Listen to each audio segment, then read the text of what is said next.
Okay, guys, we are live. Welcome, Matt. How's it going, King Matt? I didn't know Matt was going to be here. Yeah. I feel like I hey, just guys. got split up. That sounds perfect, guys. Let's see. Let's get over here to comments. No comments coming in yet. How's everybody been doing? Doing good. Good, thanks. Where you live at, King Matt? Bristol in the UK, so southwest. We've got some very, very nice sun at the moment, which we're not used to. So just make the most of it. I'll echo that statement as well. I'm here in Washington on the coast, on the Pacific coast right now, and usually we don't get a lot of sunshine, but yesterday was really nice. So yeah. Yeah, we had a burst of cold here. It got down in the low 40s. It went from being in high 80s to low 40s like overnight. So that's the River Valley here in Ohio. But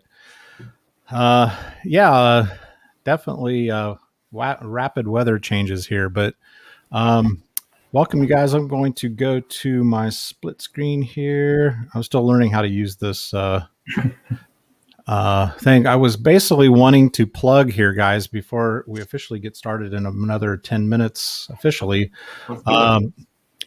is plugging Rumble. Are you guys on Rumble yet? I don't even know what that is. Okay. So this is basically a competitor to YouTube. It has been out about a year, maybe a little more. And every week, it seems they're making improvements. They've added live to it. You'll see the little live icon up there. This is my account, and I wanted to show that it's basically just like YouTube. You've got all the videos I've been putting up since I got off Facebook, and kind of creating this as a backup plan in case I get knocked off YouTube at some point, or I want to get off YouTube. I've only got 32 subscribers over here, but the payout on this is different. As your videos get more recognition, what they call rumbles, people can click on a Rumble tab, and it'll appear on your rumbles. Then you can start getting advertising, and then they all start paying you out. So it's not like YouTube where they make you do 1,000 subs and 250,000 minutes of views. You can, as soon as your videos start getting more rumbles and more people are watching them, like I just noticed on the one I put up, the Black Seas game prep, I've already got 2 ads on it already. So, and I made $5 just since this morning putting it up. Oh, so, nice. Geez, that's it's something to look at. YouTube. And the other one that's really picking up steam that is out there is called Odyssey.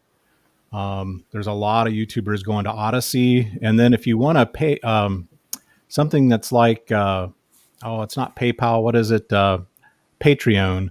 It's called Locals. Yeah. There's a new one called Locals. It's been out less than a year, but it's getting a lot of steam, I heard. And that's where if you want to go behind a paywall and not deal with advertising, and guys can pay $1 a month, $5 a month to get your content. I think my wife is looking at going over to Locals because YouTube is literally screwing the creators.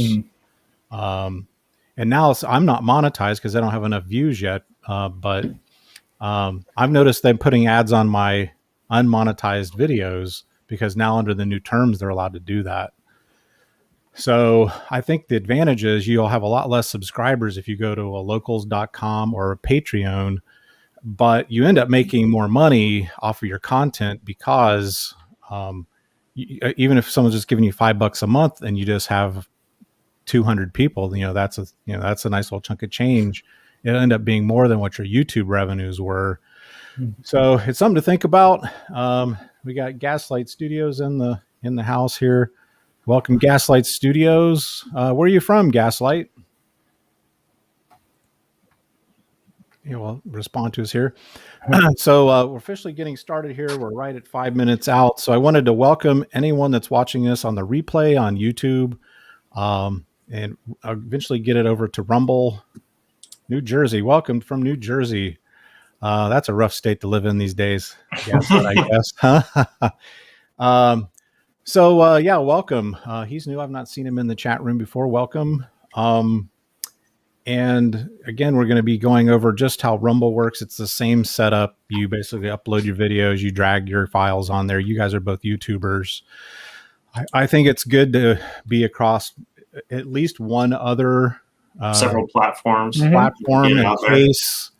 Because here's my theory on this, guys. I don't want to get political, but I'm probably going to get a little political. So the way I kind of read this, especially my wife has a very successful YouTube channel. She has the cooking one, right? She does cooking and canning, beauty stuff, women's stuff, and she also has T-shirts, merchandise. She has a podcast or a blog that she does. So she's noticing her revenue is going down, down, down every month, but there's more and more ads appearing on her videos.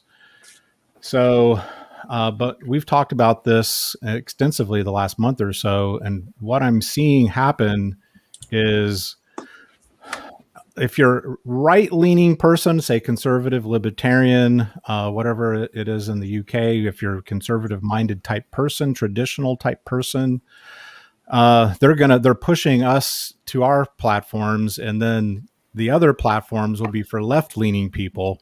Then the issue will be once they push us to other platforms that are more tolerant of our viewpoints, they will start censoring the entire internet, and that's what we have to be on guard for. It's not the platforms; it's the entire internet, and I think they already do this in the EU, where just for hate speech, they can pull your entire website down and really block you that way. So that's what we have to be aware of these days, because even though I don't really get into much political stuff on my channel, and I'm glad I got off Facebook, and I think Stug was instrumental in that too, because it got me thinking, hey, I'm going to go over to Discord and get off Facebook. And finally, they banned me like 2 times on Facebook, and I said, that's it. I'm done. We won't go into all that, but so I've already experienced some of it. It was something actually kind of minor. Oh, there's Sammy. I was getting worried about you, man. I was like, I thought he got arrested. Did you get arrested? Oh, no. We got surrounded by riot police yesterday. Nice. Yeah. They didn't like the band playing in the park for some reason. Nice. Yeah, so tell us a little bit about that. We'll get off of my tirade here, and we were plugging Rumble, showing guys how Rumble works. It's really picking up a lot of steam. A lot of creators going over there. Odyssey's the other one I mentioned, but then I get Sammy sending me PMs, and I'm showing me pictures of being at the protests, and I'm like, yeah. So let's fill us in a little bit here at the beginning of the show here. Well, it's just a kind of I think it's basically just it started off as an anti-lockdown protest, and then it's mainly anti-vaccination passport protesting. So it's just kind of, it's basically saying, look, give us the choice, because you don't have to take the vaccines, but it's just saying don't limit our freedoms, because there's rumors of that going around. So that's kind of what it's really about. And there's lots of people there with different beliefs.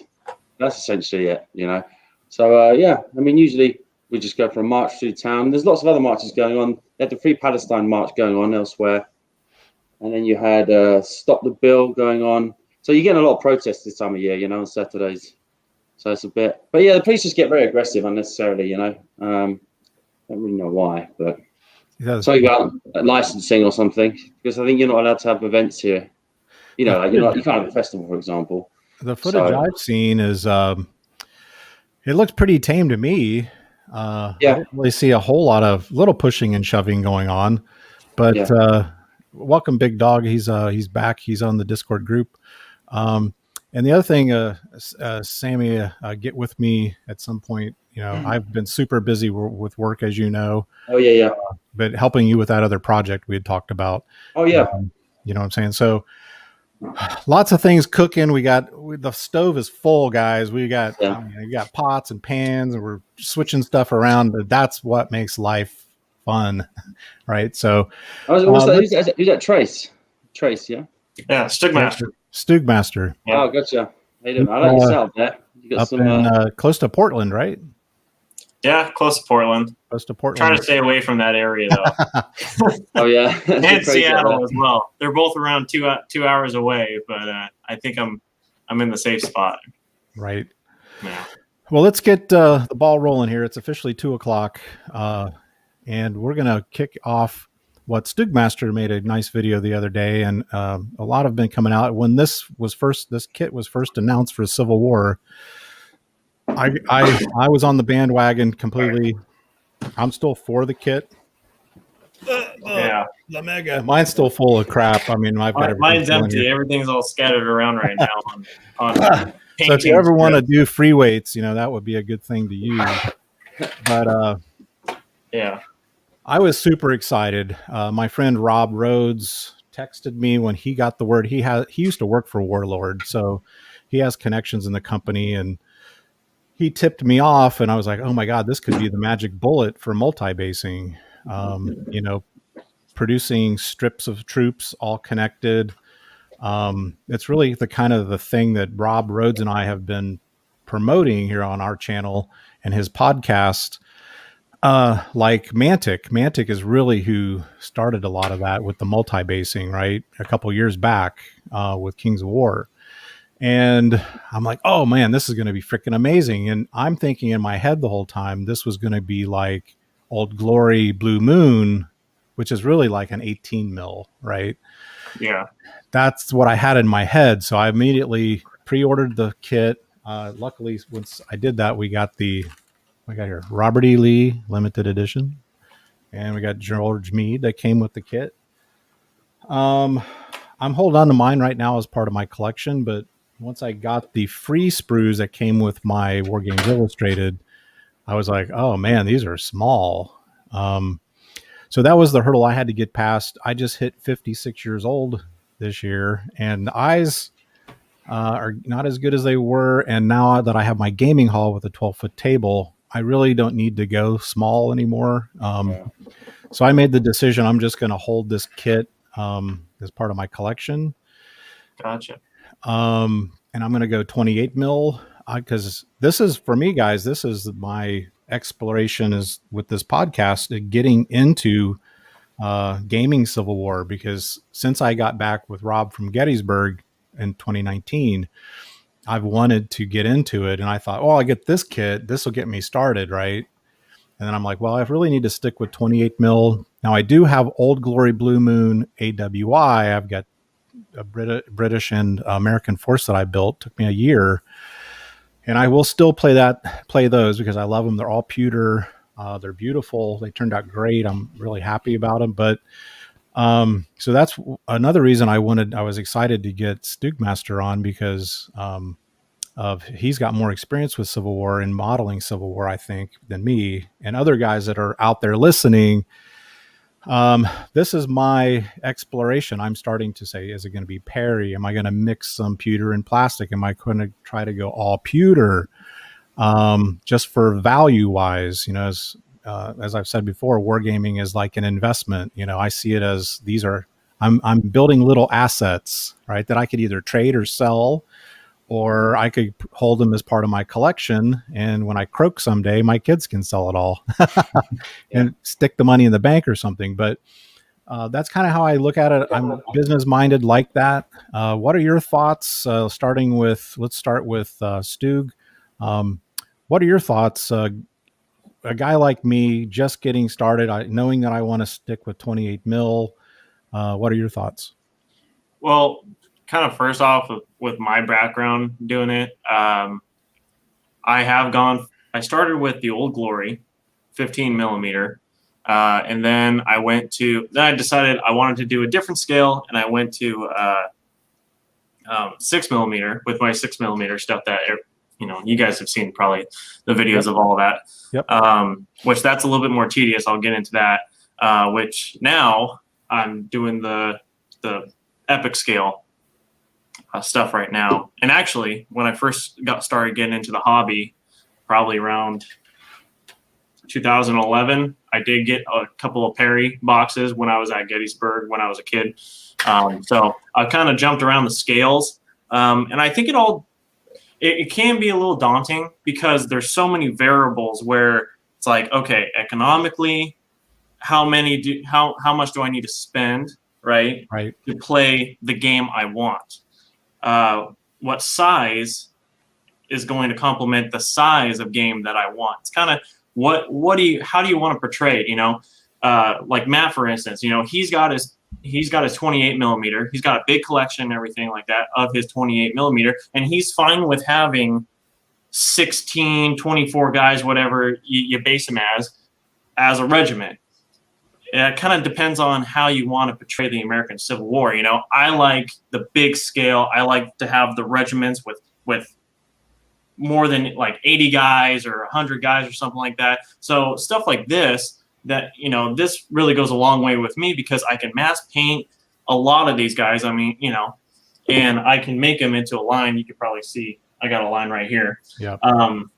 Kind of get that visual aspect of what I want to portray when I'm playing the American Civil War. You know, I want to get that feeling that, man, these are big armies. You know, they're not Napoleonic size, but they're big, and that's what kind of piques my interest. Kind of, I don't know, connect the American Civil War with, I guess, is what I'm trying to say. Is like, you know, that's what I want out of my hobby when I'm playing this American Civil War. You want that big, majestic battlefield. Exactly. Yeah, I like that big, grand scale. You know, I like seeing the troops and all of that, but that's just me. Other people don't mind having, you know, 6 guys or something in a line. Okay, that's a regiment. You know, me, the historicalness, I start getting shaky and everything, and start sweating, going, man, that's not historically accurate. You know, that's not watching a Hollywood movie or something of a war, of a battle. You know a lot about. It's just horrible to watch. You know, you start crying. Oh God.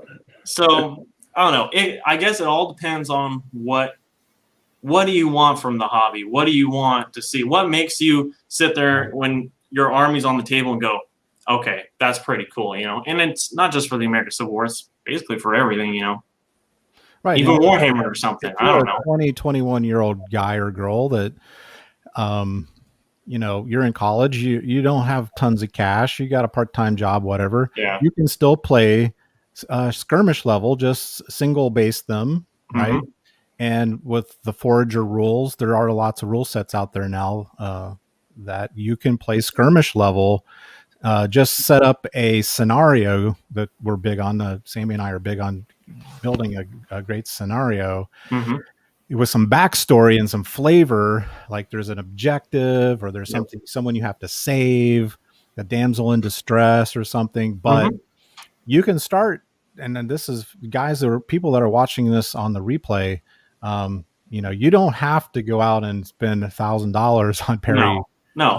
Well, it's like sharp practice or something. You know, you can do the same period of time and scratch that itch. You know, for whatever period you want to play as, and you don't have to have the big battles or anything like that. You know, so that's kind of how I see it. So, and I've already started with some of the buildings. I did a couple scratch built 28 mil buildings that look you know, like little mini country houses. And then the other thing that's nice too with most eras, this one especially, is they'll have the little civilians, you know, the women and even like the little slave girl sweeping. And so that really will bring the flavor. And I initially bought those to play with Forager, which is a skirmish, you know, early 1800s.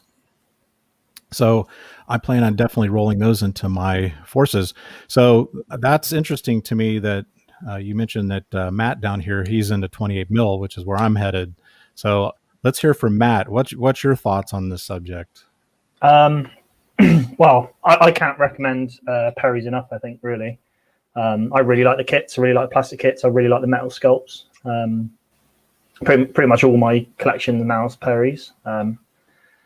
So I would recommend them if that's something you want to look at 28 mil. Kind of back into why I started 20 mil, I guess. I think it's because I had Sharps practice. I know Trace already mentioned Sharps practice. I had the rule set from some British Napoleonics I picked up, and I played a few games at my club.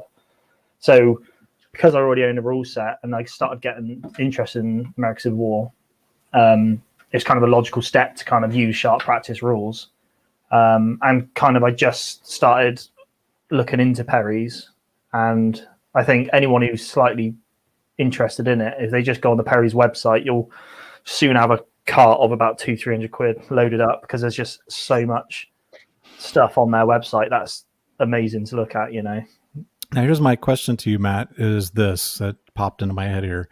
Is it possible a guy like me, I'm older, so I have a good steady income, but is it possible for me to go all pewter? Can I do all pewter with Perry? Or is it, I'm going to have to mix some pewter and plastic? So I think it depends. Again, it depends what sort of scale you want, like battles you want to be doing. If it's skirmish, depends on how much effort you want to put into it. Right. I think plastics, you're always going to get more bang for your buck. But I think for the price, say you buy a £20 box set, I don't know what it is in the dollars currency wise, but £20 for a box set of Perry's plastics, you could probably push, maybe buy a couple of sprues online. You can push your for me, a 24-man regiment, you can push 2 regiments out for your £20, maybe a bit more for some extra sprues. But then you could look at spending about £30 on 24 metal miniatures. So, £30 to 24. So it's a lot more expensive, but I mean, I personally think that it's worth it. I think the Perry sculpts are so nice, and I've bought some of the metal miniatures to make a regiment. So it's not all plastic I've got. I do have the metals. And you've got the metal commands as well, which are really, really nice. So you can kind of use the plastic sets and then add to them with the metal commands just to add more character to it. So you've got a lot over that. And I think, again, I think like you said, in your position, if you've got the money to do it, I would be buying a lot more of the Perry's metals. So only the fact that I try get the most bang for my buck when it comes to buying models. But if I could, I'd be buying a lot more of their metal ranges, because it's just so nice. And it's just Perry's. A lot of my Forager and my so a lot of my Napoleonics were all Perry metal. And you're right. I mean, you just look at them and they're like little works of art. The sculpts are just ridiculous. And like I said, I can't just buy I'm not going to buy a giant quantity and then go work through them. I'm going to buy them gradually. Now I say that, but I always end up going overboard a little bit. But I think that's probably the route I'm going to head, because this was the chat we had yesterday at yesterday's Black Seas game. Before and after the game, or while we're eating, we'll have some really great conversation about a lot of things. But we got to talking about Civil War and the podcast for today. And I was like, I don't even think, obviously with even a 12-foot table, 12 by 5 table I can't do Gettysburg. I could do segments of it. So the thought was, and this is where I've kind of been going, and Sammy and I have talked about this in other podcasts, and that is, I would like to do something smaller, like 2 groups, maybe skirmishers on their way to Gettysburg, and they run across each other. I would like to do little, what would you even call it? Like pre-battle skirmishes, no? Very unique type scenarios. Just a minor scrap. Yeah, just they get in a scrap, and then they have some reinforcements come up. What do they call that? Where they kind of rub elbows like that a little bit, and then the commander starts sending in more stuff, and it starts to escalate, and it doesn't really become like an official battle. Echelon? No, that's when you have lines going in sequence. I don't know. I think I would just call it. I get what you're saying. They kind of go back and forth a little bit, and more troops and more troops. Basically, Gettysburg. That's what happens at Gettysburg. Is each they get some, they get some, they get some. Playing little round top. Just do little round top. You do a battle where you're just doing the battle with the guys from Maine, and because the idea is this, and we got to talking about what do they call them? The button. Adrian McWalter, Stand 2 Games, he calls them button counters, but. They're like, well, that regiment wasn't in Gettysburg. And you start getting all of that stuff, and what color the cuffs are painted. Yeah. And I thought, well, you know what? I'm going to do like a standard Confederate force, a standard Union force, and then I want to be able to do little bits of battles, and not even necessarily a big name battle, but just like I said, some kind of a small action that occurs like in the middle of Tennessee before the Battle of Franklin or something. Yeah. You know. So it sounds like you're with this moving into this game, you actually want to kind of start doing actual realistic kind of battles rather than just doing random scenarios. Is that what you're saying? I would prefer my thing now. I think where I'm at currently with my gaming is I want to do more unique scenarios. Yeah. I don't really want to do Manassas or Franklin, or I want to do the little sliver battle. But like I said, now if I wanted to do something like Gettysburg, I could do Pickett's Charge, right? Just do Pickett's Charge, that sliver of the battle, right? And kind of do that on my 12-foot table. Or like I said, I could do something kind of Forager. I would think I will probably single base a lot of stuff too, so that I can do some little small skirmish scenario type things. Because that's what Foragers kind of their impetus. It's like patrols. One patrol runs into another patrol. They're out skirmishing for pigs, and they happen to run into another force, and all kinds of little scenarios can ensue, just like with Black Seas. We talked about doing where the pirates try to attack a fort, or a Spanish bastion that has gold and silver in it, and do these little scenario battles tied into the bigger battle. Yeah, and you can even change scale with that. When you move to the land battle, you can change scale. Yeah. Yep. So have any of you guys done anything like that, where even like a gaming group, where we'll use Black Seas as an example, we're using 1/700 ships, and I built those islands. Well, we were talking about yesterday, I want to build some buildings that represent the little villages we have. Is that battle report up yet? Did that go up? I put it up, yes, sir. And oh, nice. So I thought, well, one side of the table we'll do the 6-foot with the ships, and then we'll have some landing craft, and on the other side we'll do the 28 mil with the little town, and we'll do the first half of the day we'll play the ships. I think that's historical gaming right there. That's what it's all about. Right. That is what it's all about. Where the imagination comes out. And then saying that there was a Spanish maiden who was captured and is being held in the town, and they're going to rescue her. That kind of stuff is really what piques my interest now. Always about the women with you, isn't it, Alan? It is. I tell you, it started at 16 and I never changed. When you got a historical campaign going on, you got about 3 or 4 different rule sets going on, right? And scales.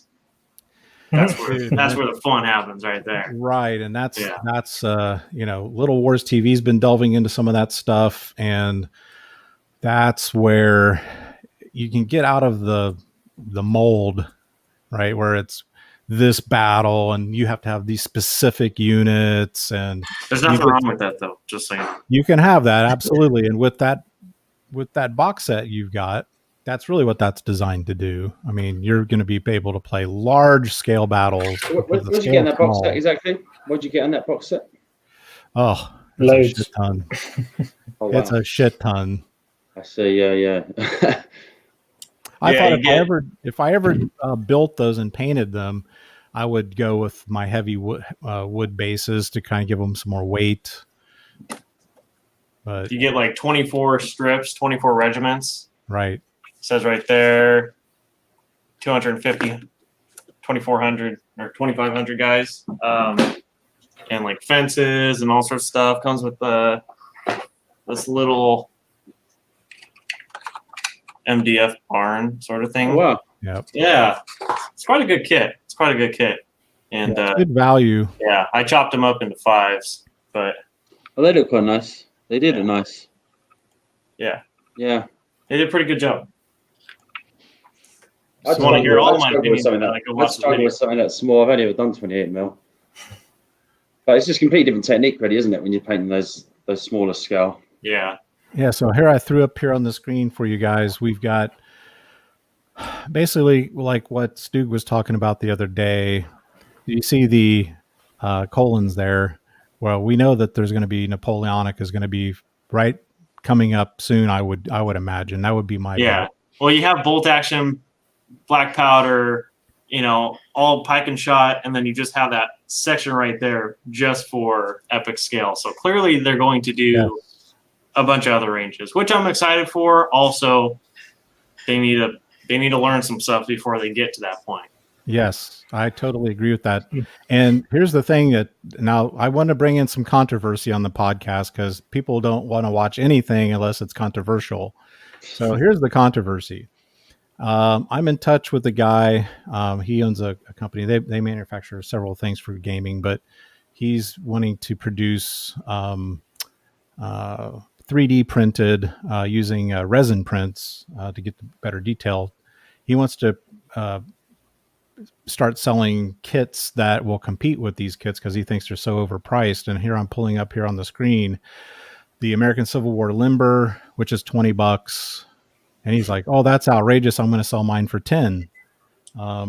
So that's kind of the big controversy out there is these new add-on kits, the dismounted cavalry you see here. Yeah. And you're getting you're getting 3 horsemen there for $10, right? Right. And that's like what I showed here with like And they Robert don't E. even come Lee. with They're the probably staff. selling this for $10, probably. Yeah. They don't even come with the staff or anything. It's just, and It's cheap generals. compared to Games Workshop, though. Yeah, it's just generals we all know, It's like, Right. okay, like right here, you got Jackson and Jeb Stewart, but I don't think they're going to go in depth to have Patrick Claiborne or anything like that, Just, yeah. I mean, I don't people know. are really getting upset with the price because they're so small. And, I'm like, hey, well, here's the thing. And I used to defend Games Workshop at one point, and then I stopped defending them, because it was starting to get ridiculous. But It was. it's just Even their demand, paints man. were a It's rip-off, just how it's going to be. And if people don't buy these kits, which a lot of them I noticed they're all on pre-order.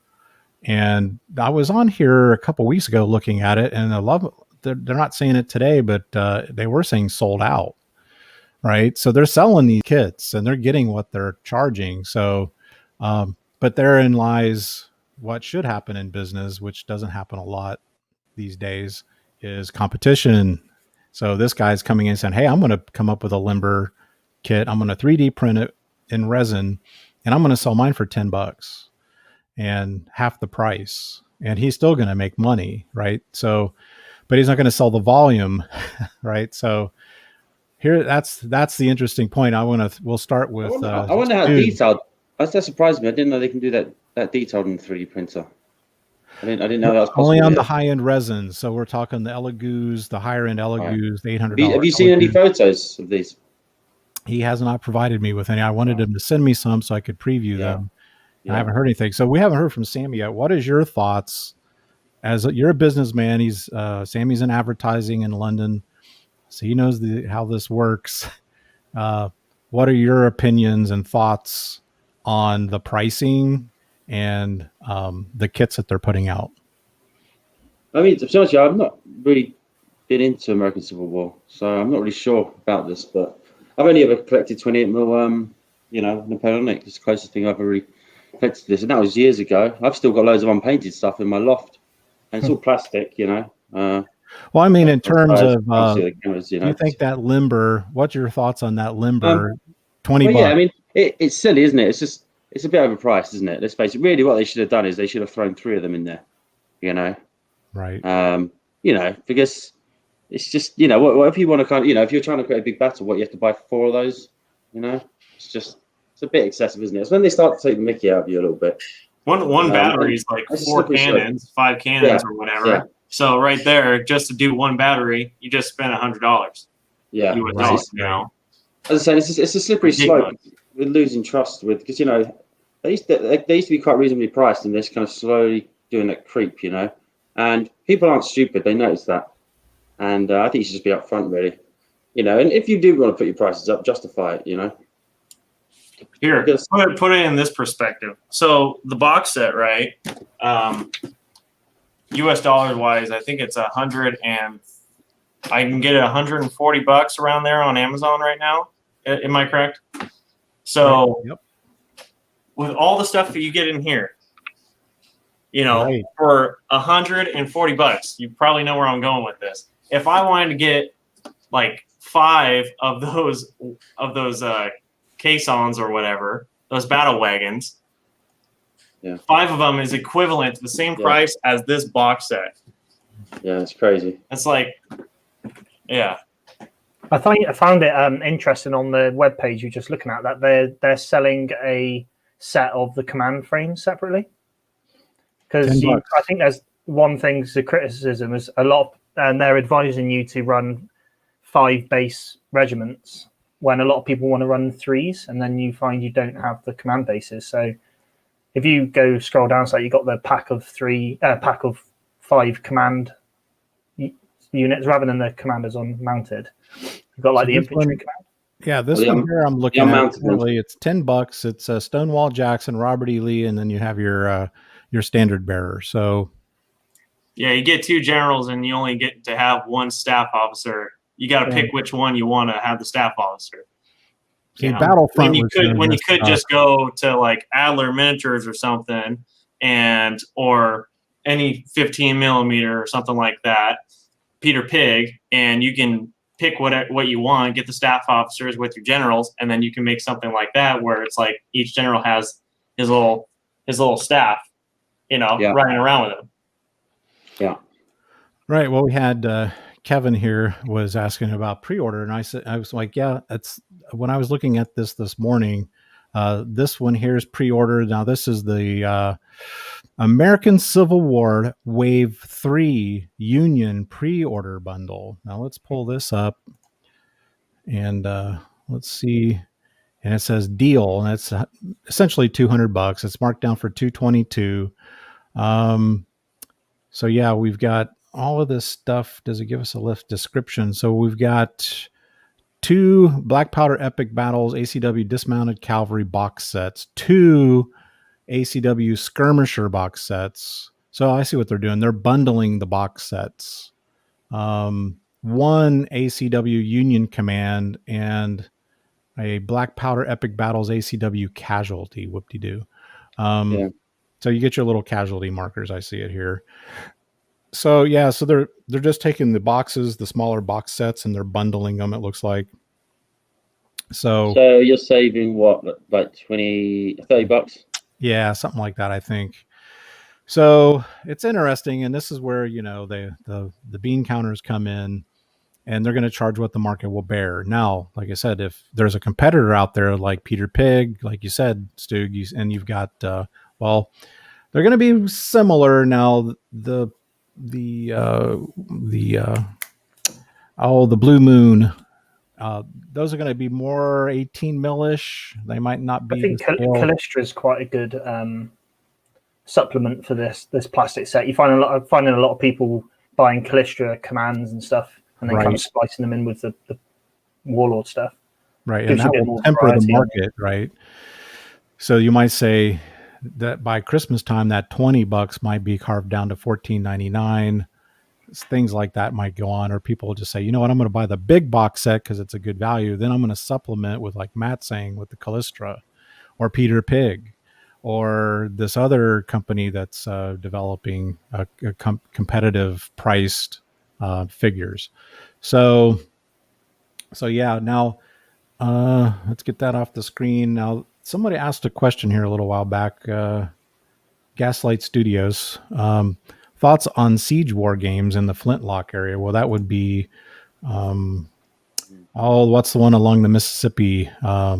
That was the siege with the Confederates. Petersburg. Of course, Petersburg is a big. Vicksburg, yeah. Yep.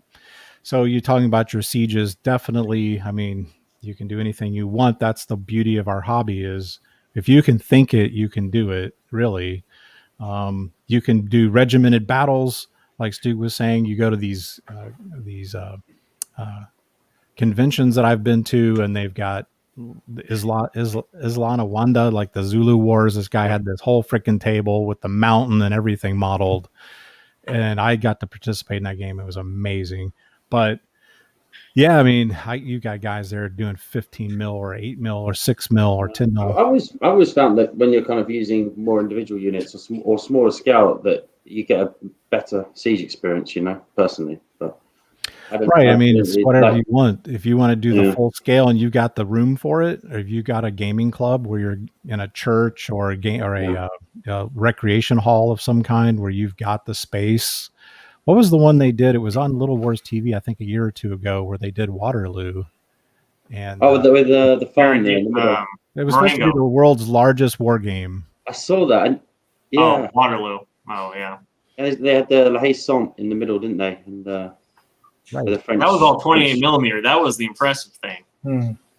Right. But you have 50 armies, 50 guys that have full armies and stuff like that, So, but that's pretty cool. On YouTube, there's a guy, I saw it the other day, and he spent something like 20 years painting the Battle of Waterloo. He just did it all himself, and his whole garage is just taken over. Yeah, he was the U.S. ambassador to Belgium. Oh, right, yeah. And now his collection is now in the Wellington. He's a lawyer, isn't he, or something? Yeah, it's in the Wellington Museum in Belgium. Yeah, it's cool. And then when people go to his law office, there's just display cabinets of everything. It's really cool. Okay, here you go. This is it. It's pretty wild. Professional wildlife photographers and you guys need to shop at B&H Photo. Let's skip that. So here we go. We'll skip in. So there you go. This is the video. Well, this is the next topic we're going to get to here, guys. So I don't know how many tables this was, right? So, hey, everybody brings, 5 or 6 regiments? And you put it all together, man, it's just going to be freaking ridiculous. And the players are the commanders, Right, the players That's are the cool commanders. thing about it. And of course, in Great Britain, this is where this has to happen because this is really one of the birthplaces of wargaming. So it's fitting. My local games club, they did not something as big at all, but there was probably about 6 people aside, 28 mil. And I think it was maybe Jacobite. Might have been that sort of era, I think, maybe. And it was, crazy, like about 6 players each side. And it was, I don't know, maybe, it was a huge table, It was really impressive. I was meant to be gaming. I spent most of my time just keeping an eye on what they were up to. It looked really impressive, but yeah. That would be epic to be in those battles like that. And this is the cool thing about the UK is with my War Games Illustrated is they get more into these obscure eras or side shoots of conflicts that are really interesting and unique. So and that's kind of, at my age or my experience level, whatever, that is kind of where I keep getting drawn to is doing something that's more flavorful in terms of uniqueness and staying away from more of the cookie cutter. Now, that segment we just watched on YouTube brings us to our next topic, and that is rule set for Civil War. Now, that was the topic. It was a question posed to me yesterday, and I said, I'm just going to start off with black powder. I've got black powder. I've played a little black powder with Napoleonics. It's pretty straightforward, just like Hail Caesar. And this is something we talked about on the channel in the past, was the granular rules, the getting into the real nitty gritty stuff and the stuff that's a little more cookie cutter, but it ends up actually being funner to play. Kind of like Black Seas yesterday. I mean, we kept saying these rules are amazing. They're basic, but yet they add a lot of flavor and there's all kinds of things that can happen. They're pretty good. They're pretty good. The critical damage chart and stuff, we had boats on fire, and then one boat was setting everybody else's boat on fire. All kinds of crazy crap. So what are your guys' thoughts? We'll start with you, Stug, on rule sets. For American Civil War? Yes. Again, it all depends on what scale, what tickles your fancy, when it comes to the American Civil War.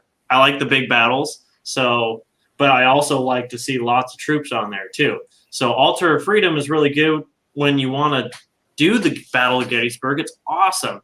But if you want to get the nitty gritty, like the 16th Maine or whatever is going forward and they're stationed here, and you got the 124th New York with Colonel Van Horn Ellis or something over here, you can't really do that with Altar of Freedom. So It's either find something, Fire and Fury's awesome, if you really want to get that hardcore historicalness, like, oh, this regiment's coming up. What kind of guns do they have? Do they have smoothbore? Do they have this? Do they have that? Do they have double barrel shotguns because they aren't issued anything, so they just took what they had when they left home or something like that? That sounds interesting. I like that already. Exactly. Fire and Fury is awesome, and plus Fire and Fury's been around since the 90s, and so it's in its second edition, and it's absolutely superb. But if you just can't find that perfect niche, if you want to put the time in, like I did, and if you're kind of researching, put the work into knowing your history and everything, then you just make your own rule set that I have here. Right. So, and this kind of goes with my 6mm guys that I made, and it's the same thing with the modeling aspect too. If you can't really find what you're looking for or what you're wanting, historical wise or whatever, then it's nice having those companies, those little companies where you can get a lot of troops, and they're not kind of like Adler miniatures, which I can't express how much I love Adler miniatures. There's, I think, like one guy over in the UK, and he's just been making all sorts of stuff, Napoleonics, the Civil War, and I just painted those guys up, and I started making my own game and making my own bases of what I wanted. But there's tons and tons of American Civil War rules out there. Absolutely tons. You just got to pick what you want to get out of it, and pick the right one for you. So have any of you guys had any experience with Over Malvern Hill, which is Stand 2 Games? Because I've played Rise and Fight Again, which is AWI, which is a great rule set. So I thought that would be something I would definitely look at. I'm friends with Adrian McWalter, and I would like to give him some more plugs on the channel. So I'll definitely start with Black Powder as like the generic rule set to use for like have a big battle. If you want a little bit of flavor, if you're mostly in for the game aspect, Black Powder is awesome. But if you want to get in the American Civil War, you want to, then we're gonna go with something more. I call them boutique rules. Yeah, like you said, homespun, and those are cool rules. And I would imagine Over Malvern Hill will be like their AWI rule set, which, like you said, it's going to have a little more granularity to it, but it's going to have more flavor to it too. It'd be really good for like a one-on-one battle. But if I have like 3v3 over here, like we're going to have with our battle group game coming up, and we're using battle group rules, they're not cookie cutter necessarily, but they are flavorful. So any of your thoughts, Matt, on rule sets? What's your favorite Civil War rule set? So I can't say I'm super experienced with playing American Civil War yet, because I've only really started my collection in the last couple of years, and we've spent the most of those last couple of years locked indoors. But I think for maybe looking at it 28mm, you've mentioned Black Powder. I've got the Black Powder rules. I haven't played them yet. But again, I feel like if you're looking at 28mm Black Powder, you're then questioning table size. Like you've mentioned, you've got quite a nice size table, so you're probably going to find it, be fine with that. But unless I go down to my local games club, I've got a 6x4 at the house. I don't think I'm going to get much of a Black Powder game. Like, for instance, I'd compare it to Seventh Son Martin. If you watch some of his Napoleonics, he's playing a 6x4 table, and both sides are on the long side, and it pretty much takes the whole table up, and they just advance into each other, which I think is fine. But I feel with Black Powder, I've only been briefly looking into Black Powder, but I feel like you want space to maneuver maybe. So. And you also think the rule set was written to have these huge tables and huge armies. So Black Powder's a really cool rule set. My food's here. 1 second. Okay. I've heard that about Black Powder. I just feel like that is one of the big complaints. It's like not everybody has a 6x8 foot table or something like that, And also, I'll just put another plug in with this, since we're on Black Powder. If you get this, you do get Black Powder second edition, and then also like a scenario. Right. And the scenario is there to add that historical flavor of the American Civil War. But Black Powder, though, is the same rule book for if you want to do Civil War, American War of Independence, Napoleonic. You get your expansion books, don't you? So Black Powder, you've got Glory Hallelujah, which is the American Civil War expansion. So that kind of flavors it up a bit. But yeah, that's kind of my quick thing on Black Powder. Obviously, I think 28 mil, you're going to need a big table, and you probably have a good time. I play Sharps Practice a lot, mainly because it's a game that lends itself to solo play. Because I haven't been going out playing with mates, having the random activation, you don't necessarily need to try outwit yourself, because you're never going to. I mean, you've got that random activation to do it for you. So Sharps Practice I really like, but again, that's quite small scale, small in numbers. It's more of a skirmish game. I think they even say in the rules, we don't really advise you taking this game too big. I try to push the limits on size wise, because I like Trace, I just want figures on the table. I want massive units. Another one I've been eyeing up now is Pickett's Charge as well by Two Fat Lardies. I think it's I haven't heard too much about it, but it's something I've been looking into, and that sounds maybe a bit like Black Powder, where you have these, say, a few regiments in a brigade, and you move brigades around, and you can kind of get staff officers running between brigades from your commander, telling them to do stuff. It's a really interesting system, so something I want to look at picking up. Pickett's Charge, but I think it's like an alternative Black Powder. Yeah, it sounds like that. Lardy's little spice into it. Yeah, and I really like Two Fat Lardies. I like their rule system. Yes. So that feels like a cool system, using kind of an actual unit physically to send orders, because I think that's realistic. I don't like the way is it Warlord Games and House Caesar stuff. You just kind of roll randomly if your commands go through. I think that's a bit kind of, I don't know. I'm not happy with that randomness. Yeah, with Pickett's Charge as well, I think by the sounds of it, if you send your general sent a staff officer off to go tell your brigade to change something up, that officer might not turn up. Right, yeah. Throughout the battle, through confusion or whatever, that officer might not turn up, and then that then can affect the unit activation and stuff, which sounds really interesting. So definitely a rule set I want to look into. But well, that's exactly how Hail Caesar works. And I learned when I played this last battle 2 months ago, a group game we had here, is that because I'm new to the game, and then Philip, he's more experienced, and he has some beautiful stuff he's painted. But was that the Macedonians he had? The Macedonians, man, these Macedonians are ridiculous, but they're like little jelly bellies, with the colors and things. But we found out real quick, Paul and I, as we got beat, that you need a lot of commanders strung out to cover the orders to your units.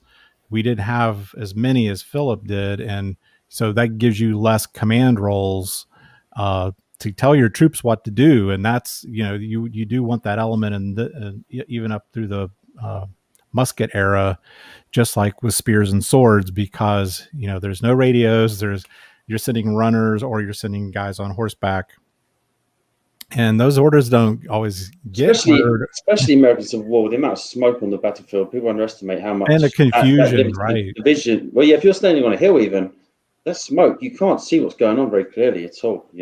Especially there's no wind; it really lingers. What was it? Was it Sickles and the peach orchard?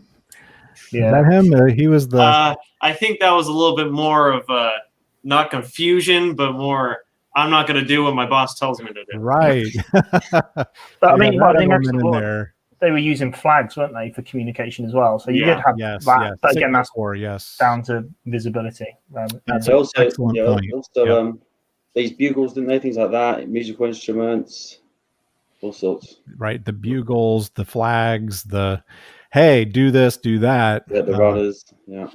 So that was interesting when we got our butts beat in Hail Caesar, because there was a couple of turns there, man. I could get my troops to do anything. Do you not find that sat there and got annihilated? Because you had that long table, though. Yes. I always find that it kind of suits the Macedonian player, right? We found out about Macedonian tactics really fast in the cavalry. So in his what do they call them? The phalanxes, right? So, and we learned real quick what to take next time and what to put it in the display case. Like yesterday's battle, I'm like, these little brig ships, I'm putting them in the display case. I'm not putting brigs out anymore. They just are worthless. So they're too small. They're not strong enough. They just get blown out of the water anyway. So why not replace 2 brigs with another frigate, right? It's the same kind of thing. Why bring, weak cavalry that really can't do anything? We found out in certain circumstances the war elephants are nice, and in other circumstances they're worthless. So it's the same kind of thing. I was going to ask you guys a question about American Civil War. Do you, like in some conflicts you get, like the French, for example, always had more artillery in the Napoleonic period than, say, the British would have, on most sides. So you kind of usually overrepresent the artillery part. Is there any kind of, with the North famous having more cavalry or skirmishers or anything like that? Was there any major differences with the North and South Army at the time? Maybe artillery effectiveness. Like, I think the Confederate artillery effectiveness was quite rubbish, but purely down to, I think, quality of material. I don't know. I think you get the myth of, I guess, Confederate commanders being a lot more competent. Okay. Well, what about the cavalry? I mean, the stories of them being very brave with the cavalry, things like that, no? Or was that, yeah, I think it's all a myth that Well, I won't say there are cavalry battles in there, and when they do happen, they're pretty freaking sweet. Yeah. But they're very rare though, just because. And over the years of researching it, I don't know if it's really the landscape of like the geography of America and just mass cavalry battles and stuff like that isn't really a thing. So you don't see any square formations because they don't need to do that. Or maybe it's the advancement of technology and, because they're not, they have faster reloading because they have, of course, yeah. Just the technology has changed. I mean, how many rounds are you talking a minute? The average of their firing at this point with those type of muskets. So infantry would be 2 or 3 rounds a minute, just with rifled muskets or smoothbores. But then I guess your cavalry, like Trace was saying, like if they've got repeaters, what's that quote, isn't it, Trace? Of I think they reload on they started firing on a Monday and reloaded. Well, they got like Sunday percussion caps, I thought they used to say about the American cap. And like Matt's saying, there, near the end, they have repeating rifles. And they actually said that in the beginning of the war, they could actually issue almost every Union soldier with a repeating rifle, but they didn't because they thought that they'd waste their ammunition too fast, which would be extremely expensive. So, these are volunteers, not military. They have a little bit of training, but they're not full-time military people. But no, cavalry battles, there are some awesome cavalry battles. Battle of Brandy Station's one that happens a little bit right before Gettysburg. There is actually some cavalry battles happening at Gettysburg that a lot of people don't really know about. You got people like Custer there, and it's just awesome. Custer gets like 3,000 horses behind him, and he rides out in front. He goes, "Come on, you Wolverines!" And then they just and then they go in and meet the Confederate cavalry. There's some pretty good cavalry stuff. You just gotta find it, But it's definitely not Napoleonic. So you're not gonna have beautiful, shiny blue and red French Corsairs or something like that. I think as well with the cavalry start the American Civil War, I think maybe they start to realize how more effective infantry muskets are. Yeah, well, they found that pretty well at Shiloh. You have the cavalry charging like First Manassas when some of Jeb Stuart's cavalry try to run down a Union retreating regiment. They just turn around and like almost wipe the cavalry out because rather than being effective at 100 yards, it's like triple, quadruple that. So cavalry, they've almost all got that rifled barreling at this point, I guess, right? So their range is a lot better than it would have been back in the Napoleonic period. Cavalry during this period, the American Civil War, is mainly reconnaissance, knowing where your enemy is, disrupting their supply lines as General Jeb Stuart does and stuff like that, and that's basically the main role. That's how Gettysburg happens, as Buford's division cavalry corps. I mean, you still have, it's just like Napoleonic, so you still have cavalry corps, big mass corps filled with cavalry and horse artillery and stuff like that. But it's just mostly for reconnaissance. So. Right, and that's the things that you learn. This is why I'm excited as I get into this. The first time I went to Gettysburg 2 years ago with the Parrott guns, and knowing that the Confederates were just using old Napoleonic smoothbore cannons, much less accurate, less range, and then you get up onto Little Round Top and you see those Parrott guns up there, which is one of the main reasons Lee was wanting that taken. Now, the Confederate general, the name escapes me, on the right flank, he wanted to flank, and it turned out a lot of the reinforcements were coming up behind Little Round Top, Longstreet, thank you. Yep. And that would have actually been a really good action, but Lee didn't think they could do it in enough time. It would take too much time, I think was his thought. But hey, we're all Monday morning quarterbacks at this point. Yeah, it's really easy. I always tell people when they're thinking about the what if scenarios and stuff like that, it's like, okay, well, that they were right then and there. We've had 168 years or so to think about what they should have done, so right. And as a guy I have an agriculture background and I work outdoors for a living, one of the biggest factors a lot of people don't take in consideration with a lot of battles through history, including Gettysburg, is the heat. It was hot, and that we're talking July 1st, 2nd, and 3rd. It's like Ohio in that area in the summer. It's extremely humid. Yep. You had guys that were literally heat stroke. They drank it. The Confederates drank a creek dry back behind the ridge where they were coming up from with reinforcements. Guys were literally dropping from heat stroke. Those uniforms are pretty hot to me. I don't know. It's just, and it's so muggy. I don't know how muggy it gets in places in England, but I think there's like witness statements of like the start of Pickett's charge, how like they're all lined up in the heat, and there's men like throwing up from heat.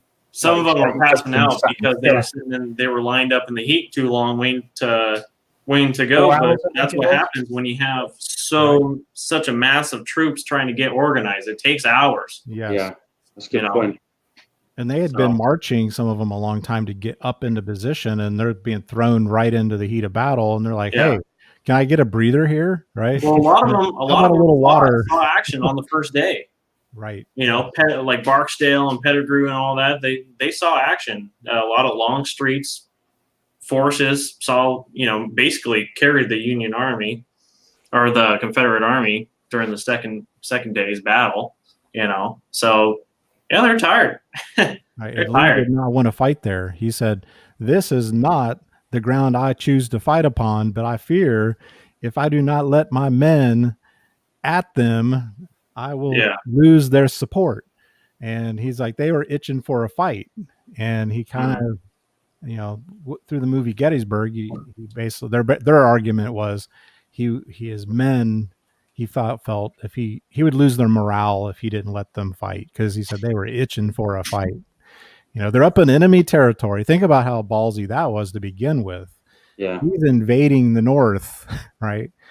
They're supposed to be the underdogs, which they were, and here he is, third, fourth year of the war, invading a superior army, a superior force, and he was like, "Hey, if we could, cut the head off of the snake, so to speak."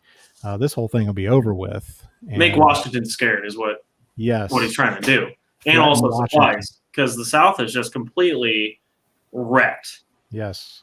There is nothing there. And you can't, So it's the last roll of the dice, that battle is what you're saying, right? What's that? It was the last roll of the dice. It was almost, got to blow Yeah, kind of. I mean, the Battle of the Bulge. Gettysburg, the war still goes on after Gettysburg for 2 more years. Wow. But I agree that this was kind of like the big sort of make it or break it, Of course, it's not the turning point. You got Vicksburg. Vicksburg was a huge victory, and that was in the same week. I couldn't imagine Abraham Lincoln get news that, hey, we didn't completely destroy Bobby E. Lee, but we messed him up pretty good at Gettysburg. We whipped Bobby Lee. Yeah, and then also we took Vicksburg. That must have been pretty nice. Have you guys got a favorite movie from the time period? Oh, Gettysburg. Gettysburg. Yeah. You can't beat Gettysburg. I've seen it so many times. Yeah. I like the Free State of Jones, though. That's got some good stuff in it. I saw that.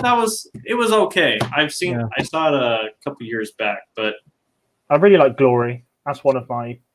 Gettysburg. I saw that. Yeah, Glory was good. Yeah, Glory's good. Yeah, I'll watch Gettysburg now. I haven't seen it, so maybe I'll do that to get into it. It's so good. It's so good. I think you watch it with maybe don't take a lot of the things for fact, but I think they do a very good job to just set a really entertaining war film. The movie is based off of a novel, and the novel is it's historical, but it's kind of like Titanic, I guess. There's a historical thing going on, but there's a lot of the dialogue. They never said that or anything like it's just kind of like a historical fiction sort of thing. Kind so of the like movie is based off of that, but you do get a lot of historical kind of you start learning stuff when you watch it, and the characters, there's real characters, and when you start understanding the battle and knowing certain stuff, it's actually kind of more enjoyable because you're like, oh man, I didn't even notice like this guy just fell off his horse in the background there. Well, that's so and so that actually happened, So, or like when you see some Zouave units in the background, it's just quite interesting that they include that. Or you've got like the Black Hats and like the Iron Brigade. It's a good movie. It's a good movie. Nice. So we'll move to the next topic here that I have, and that would be probably the last topic we'll discuss, and we'll just ad-lib there towards the end of the show. But that would be this, and as we have two Americans in the top of the screen here, me being an original Southerner, I'm in Central Ohio now, but I'm Central Kentucky. I think they call you deserters, they call you, don't they? Right. So I have some definite Southern leanings in my DNA. I feel it. Relatives in Tennessee and Texas and but that would be the cultural significance of the war that we still feel in our society, especially here in the U.S., of course. To this day, there is still reverberations still in our society here in the U.S. We see it a lot going on now for political reasons, this whole race issue and all this. We won't get too much into that, but I guess. But, this whole topic, and Stug and I have discussed this before in one of his live streams, and that was what was the cause of the Civil War? Was it slavery? Was it states' rights? Was it federalist versus statist? And I think we came to the conclusion it's very complicated. Super complicated. Very complicated. Shelby Foote on Ken Burns' American Civil War put it pretty well, and very simple too. He said that it made instead of the United States are, it's the United States is. That's what it did. It turned it from an are to it is. Well, and I've read something that not read it, I think I heard it on a podcast, and they were talking about what a lot of people don't realize is a lot of it was associated with debt as well, debt and the national debt. And after that, because I think it was almost 100 years after the Revolutionary War, and it was getting to the point where the American government had to pay back certain debts. And after that, you see a lot of redistribution of debt and changing of individual rights.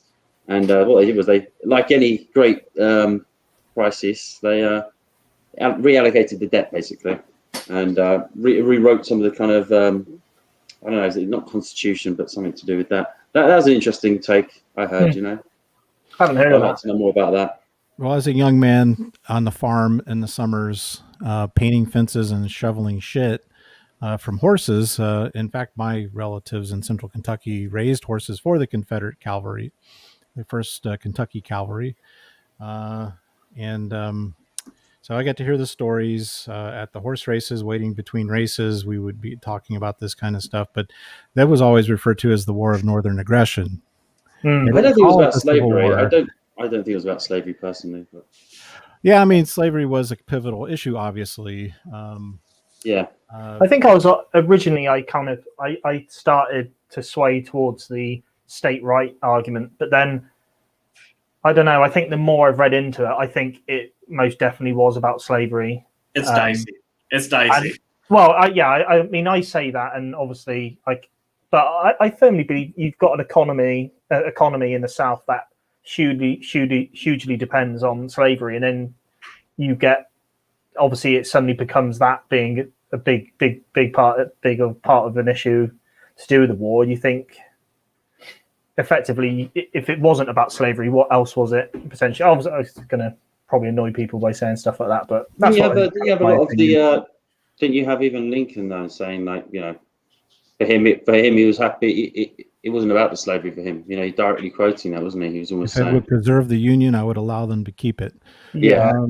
And the other fact that's not been bandied about much is there was almost as much slave ownership in the North as there was in the South in terms of using them as house servants, especially in the Northeast, the wealthy Northeasterners.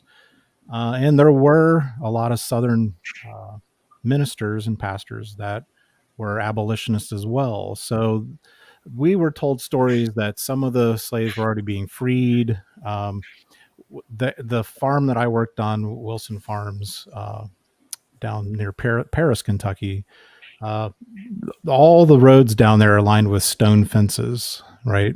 Beautiful stone fences made out of thin limestone that were all built by slaves. And I used to think about that as a kid. We're driving up into town or wherever we were going, and I would be staring at these fences, miles and miles and miles of fences everywhere that you looked, and every county we went in. And I'm thinking to myself, God, that was a lot of work. Yeah, that was a lot of limestone, being hauled in wagons and stacked and for miles. And then once you got off the main stone fences, we had the wood fences that us kids had to paint. Back then we painted them white, and now they paint them black. But so yeah, you hear these stories, and I can tell you for a fact, my uncle on my mom's side, her brother, he was a complete total bigot racist. I mean, we heard every N-word known to man all the time, anywhere when you were around him. And then you had people in my family that were, some of their best friends were black people. So I saw both sides. I saw, there's racists down here, but I'm sure there are racists up north too. So yeah, I mean, it's complicated. My point was always this, with some of the documentaries I watched, and even as a kid talking to people and thinking about it, was you walk up to a group of Confederate soldiers sitting before they go to battle, or they're in camp, and you walk up to any one of them and say, are you fighting to preserve slavery? What would he have said to you? The average common Confederate soldier who just left because you're down here. Yeah, a lot of them said, I'm fighting for my rights. And they even had, I don't know, it was an early lithograph, some kind of recording device of an old Confederate. And they asked him, he said, what were you fighting for when you went to battle and putting your life at risk? He said, I was fighting for my rights. Yeah, and I think we always forget as well. We always forget. We always kind of look back in history and we kind of look at what was said by the people at the top. And I think a lot of the time it's kind of what is being spread around the populace. You know, what it's that you even get it with Monday events. You know, what are the people in the trenches talking about? You know, right? What's their opinion of it? And it's often these strange kind of loose ideas, isn't it? And honor too. Their honor. They felt their honor was at stake. I think they're challenging Southern chivalry. Yes, the chivalry, and the fact that they were being told, hey, Lincoln instigated this. He was poking us. He was prodding us. And it's he's challenging our honor as Southerners. And, a lot of, look, my son just had his DNA test for some reason a couple months ago, and he sent us the results. And here, I knew we had some Scottish, but we were like almost 50% Scottish. Was that like 23andMe or something like that? Yeah, so you send your spit off and they tell you. A lot of Scottish down there, man, in the South, and a lot of Irish and Germans, but a lot of Irish and Scots. And I'll tell you what, when you study those two cultures, we're rebels.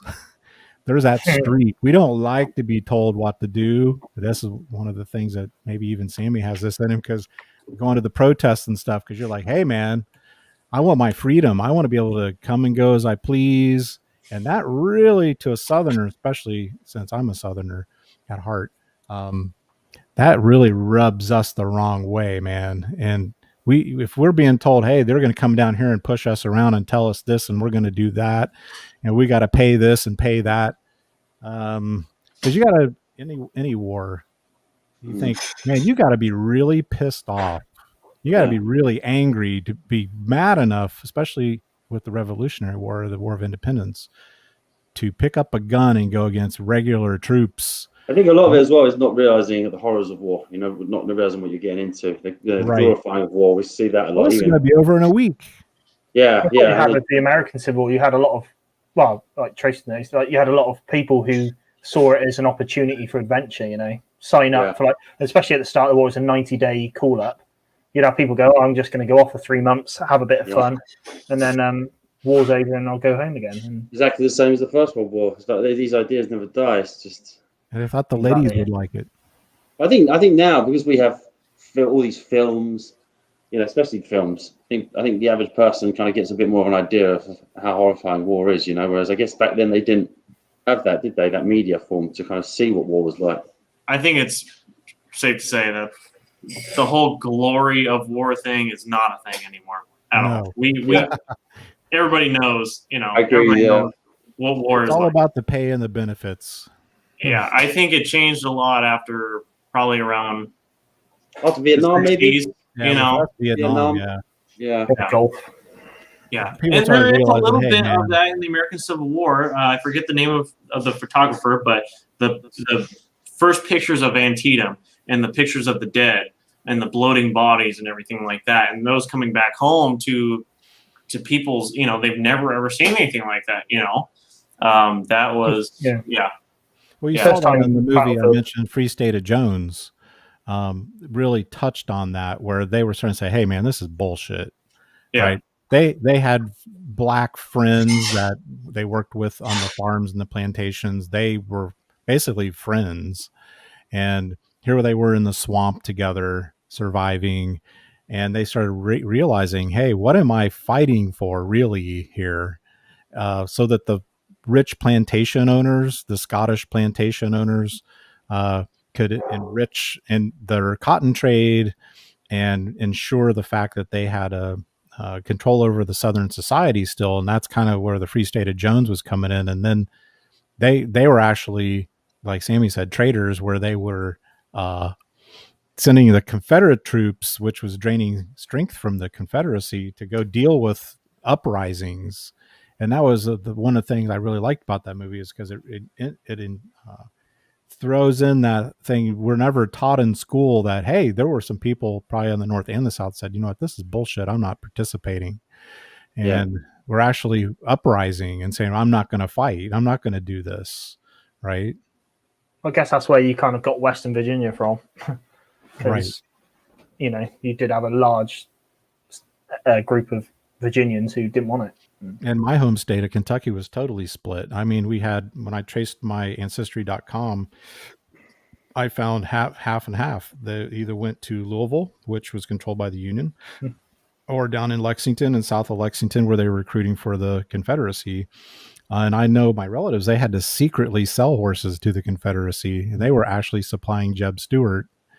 He was very active in northern Kentucky, and a lot of guys would come back dismounted to just have to walk back and get resupplied secretly, because they really, you know, there was still Union or Federalists floating around trying to put a stop to them supplying horses to the Confederacy. So they had to hide horses and, you know, keep them in lean-tos and things where they didn't have to report all of their to the revenue men. You know, you had to pay taxes on those horses. So a lot of that was going on, but it's pretty fascinating. I had one relative, he died in a Union camp of dysentery. He was a Confederate. And so you get a lot of that, and that just split the country like we're dealing with today. I think I'll throw this at Stu, being an American. we're still dealing with the same issues, really. It's federalism versus statism, which Thomas Jefferson and John Adams argued about quite a lot. And they were completely on the opposite sides of that. They came Obviously, together in the end, though. they come together in the end. and pretty fascinating stuff. But to this day, literally, even with what's gone on with COVID, ironically enough, is literally 50-50. Mm-hmm. Half the people are doing whatever, and the other half are the complete opposite. And that was kind of how the country was in the Civil War. It was totally, completely divided, splitting families right down the middle. Great grandmother side of the family, she's from Georgia, so I like to say that I got a little rebel in me. But yeah, no, there's a great. It just, the more I read about it, it's just absolutely mind-boggling, the scale of what it was like for these people. I can't even imagine. There's a great lecture on YouTube by Professor Gary Gallagher, and I forget which one it is. Maybe I'll put it on Discord there or something like that. But he starts going into the scale of the war back then. Okay, so we know the numbers, Shiloh, Gettysburg, all the big battles, right? Antietam, you got stuff like 25,000 casualties, 30 casualties. You got Gettysburg, that's like 65,000 casualties, and that's, of course, dead, sick, wounded, and what have you, or missing or whatever. We've had those numbers. Now, if you put in the perspective, let's say Gettysburg, perspective of 1863, what's the population of the U.S.? I think it was like 125 million, around there or so, okay? And if you do the calculation, he goes, if you do the calculations to this day, okay, and you put Shiloh in today's standards, that's equivalent to 1.4 million U.S. soldiers dying in Iraq in just one battle. Right. Now think about that, okay? And that's just one battle. You're having these battles every other week, one after another, these big ones, especially in the beginning where you have these large campaigns, where you have Chancellorsville, Antietam, Gettysburg, Fredericksburg, and it's just the carnage is on a completely different scale. Could you imagine waking up in the morning once every 2 weeks or so, and you go and you read the paper, you got the coffee there, and you're reading, the main title is, so-and-so 600,000 or something million of your own young men just died within one day. How are you supposed to go on? How are you supposed to go on with that? Well, it's like a feud. It's like a my grandfather is from Appalachia. He walked out of there on his bare feet with the money in his pocket to make something of himself. Back then, you only got paid in the coal miners' wages, so he had to do odd jobs to get real money. They were paid in coal tokens, so you could only spend at the coal store for the coal company. And go to the coal barn. Now, that's indentured servitude. However, the other thing that runs in my family, being from that area, is feuding. They said something about you and did something, and once you get that ball going, man, then it's got to be payback. And this comes Hatfields and McCoys. Hatfield and McCoys. So they're like, they killed my cousin in last week's battle, and I'm going to go get me some federal troop. And once that ball started rolling, and a lot of the Northerners, the Appalachia ran all the way up in through Pennsylvania too, and those were hillbillies, and they had that whole thing. And that's that Scottish-Irish thing. Those Irish-Scottish coal miners. I don't know, man. It's like Braveheart, man. Those guys, those people, they're loose little cannons, man. And once you piss them off, especially these Irishmen, and you get a few whiskeys in them, you better look out, because they're going to come for payback. Well, they already showed up to America pissed off because of what was going on over there in Ireland. Yeah, we wound them up for you. So Yeah.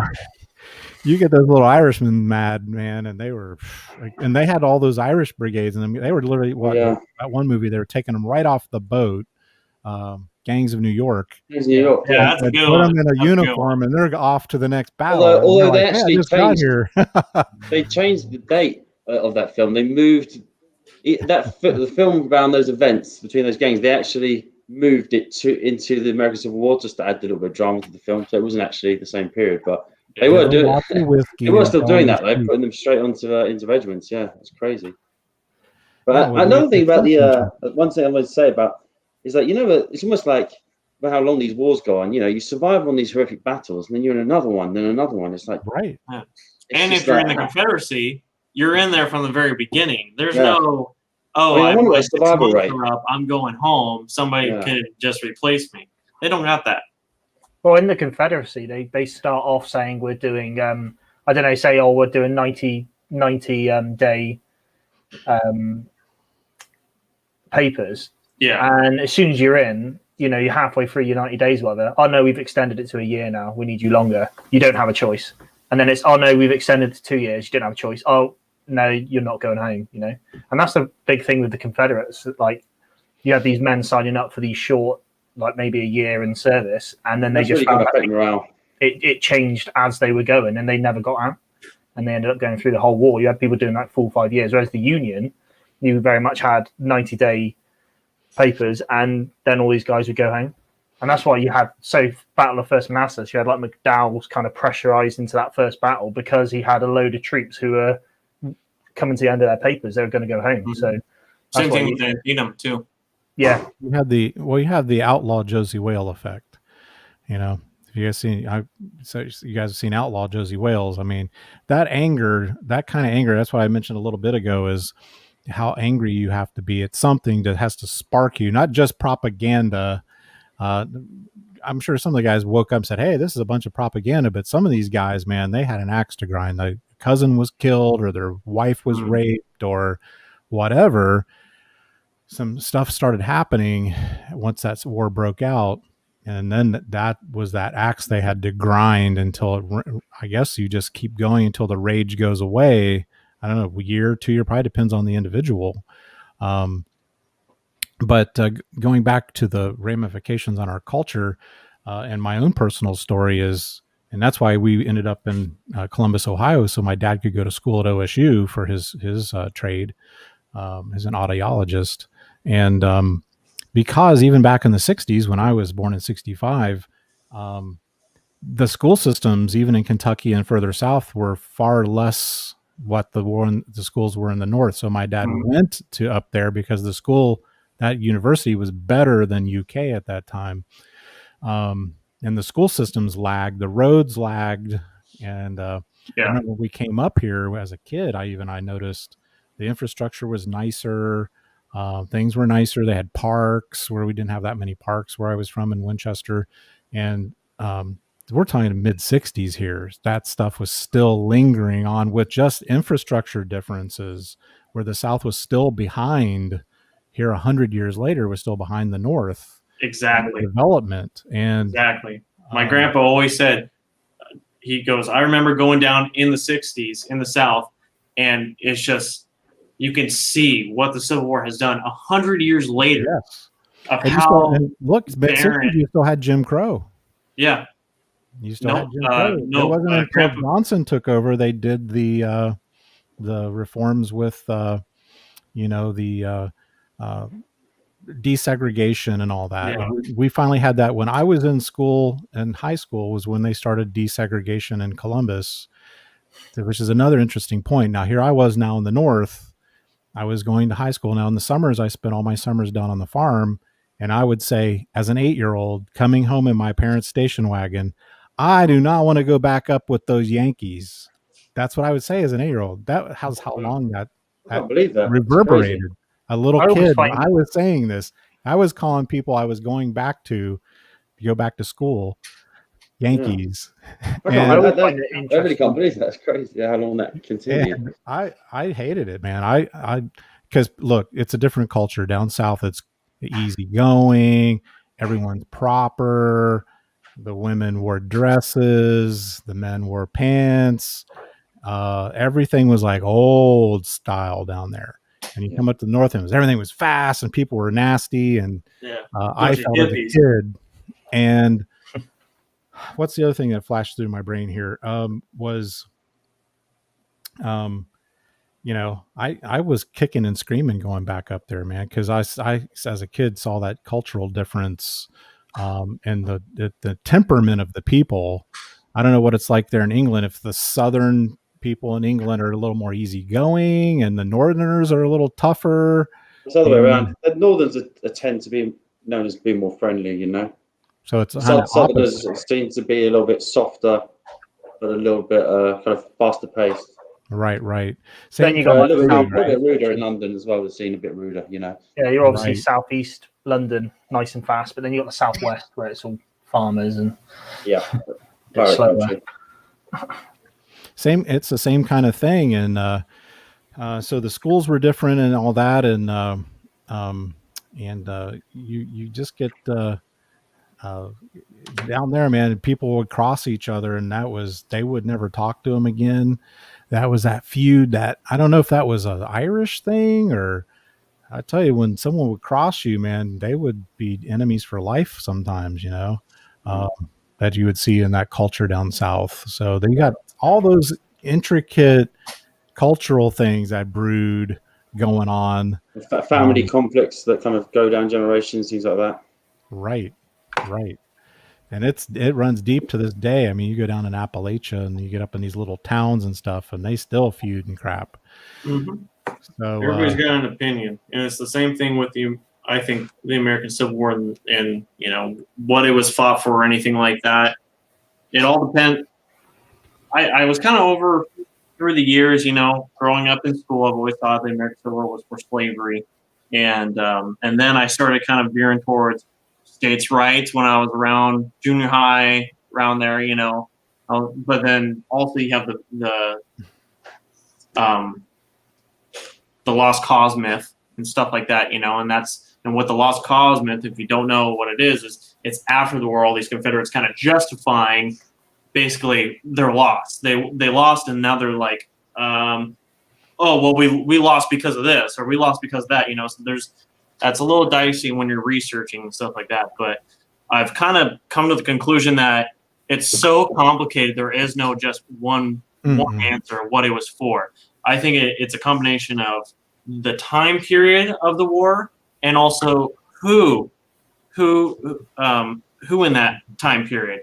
Because, of course, you have somebody like Abraham Lincoln. From the very beginning, he knew what this war was about, and it was about slavery. But he couldn't be open about it until the end. Now, a Union soldier's perspective in the beginning of the war is, oh, well, they seceded from the Union. We're trying to keep the Union together. You talk to him near the end of the war, he might say something different, that, hey, I'm fighting for, maybe even still keeping the Union together, or, getting revenge on the South or something like that, or freeing slaves. You never know. You talk, let's say, a Southern perspective, from the beginning of the war. It's, hey, Mr. Lincoln's raising troops to invade my land and take my stuff and tell me what to do. I don't think so, right? Or near the end, that Southern soldier's going, hey, I kind of want to go home, and two, we're basically fighting for survival. What about? He didn't have any slaves, so he could have cared less. Might sit there and go, oh, because there was a lot of them that were like, oh, we're going into the North now, for the Antietam campaign, and then the second invasion of the North, which is Gettysburg. It's like, why are we going into their land and fighting their people and going into their farms and taking their stuff? No, I signed up to defend my land. My land's way back there. My family's back there. I don't care what's going on over here, And then also a slave's perspective. If you talk about a slave's perspective in the beginning of the American Civil War, they all, from the very beginning, they knew what this war meant. was, and they had hopes of what this war would be, and what they would get out of it, and then near the end of the war, it's still, from the slaves' perspective, is, man, General Sherman, this is what we were hoping it was going to be like. General Sherman's going through Atlanta right now, and wherever they go, they take slaves along and free them, along with them. This is great, and then slaves are becoming free people and getting land and stuff like that. It all depends on who it is and what time period it is. And that's the same thing with the civilian population of the Union. And, a lot of them were really iffy about changing the war to slavery. And that it happens when Abraham Lincoln does his proclamation of emancipation and proclamation.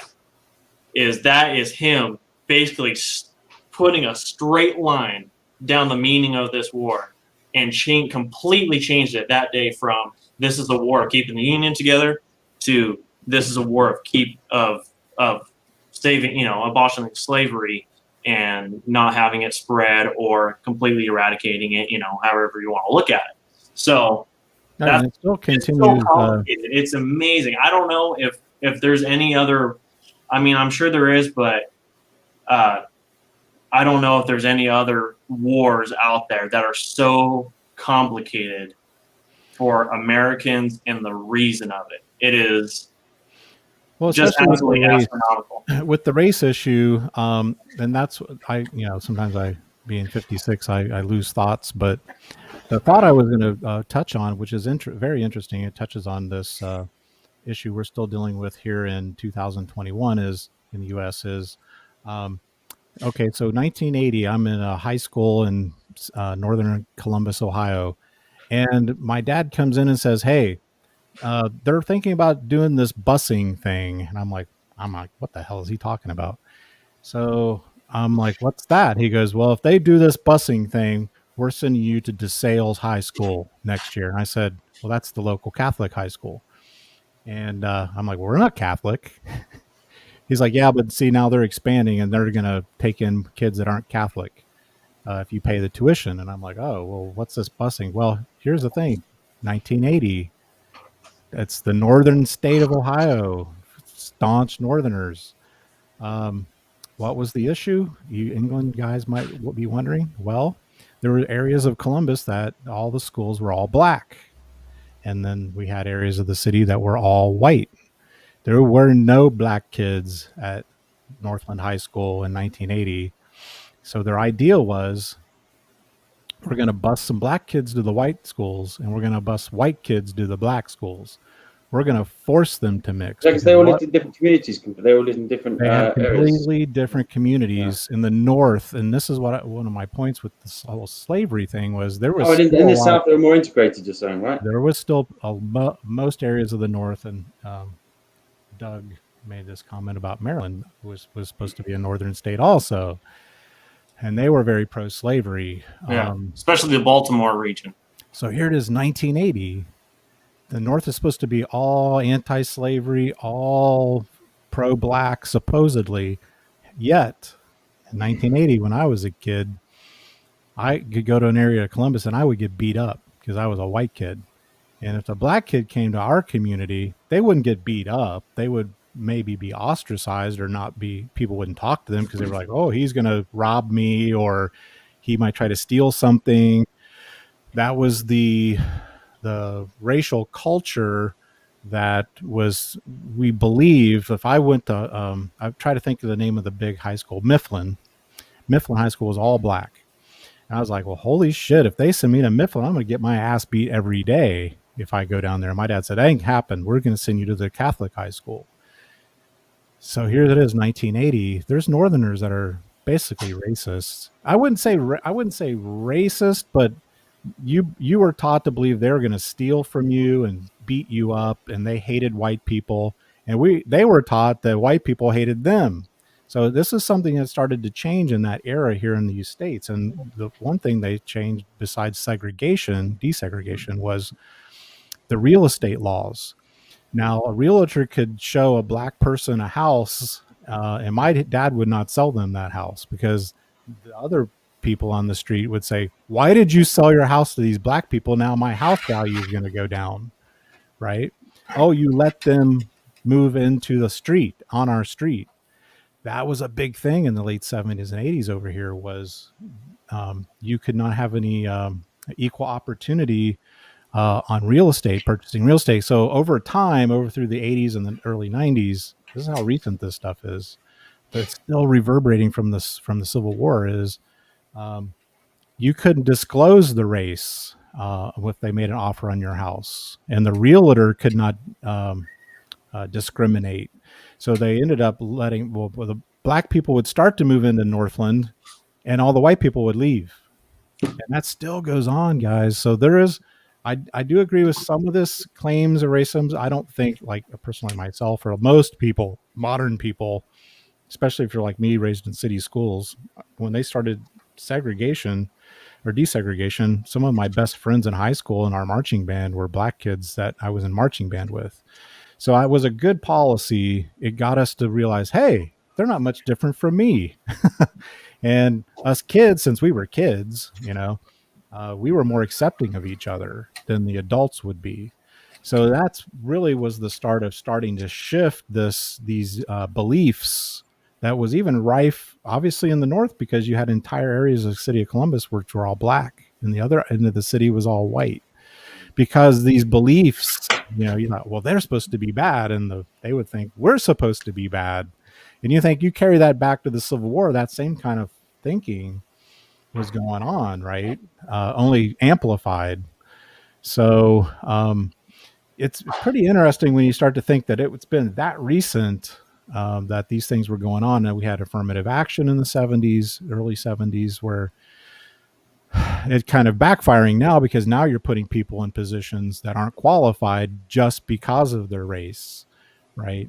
You're letting people get into college now who don't have the grades to get into college just because of their race.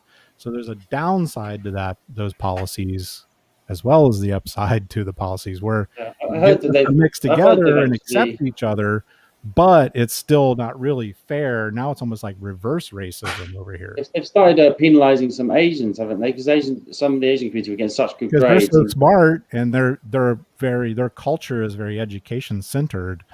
If the lady from Harvard recently said, if we were going by true merit, all of Harvard would be Asians. Asians would be the only people going to school there because they're the most high performing students. Yeah.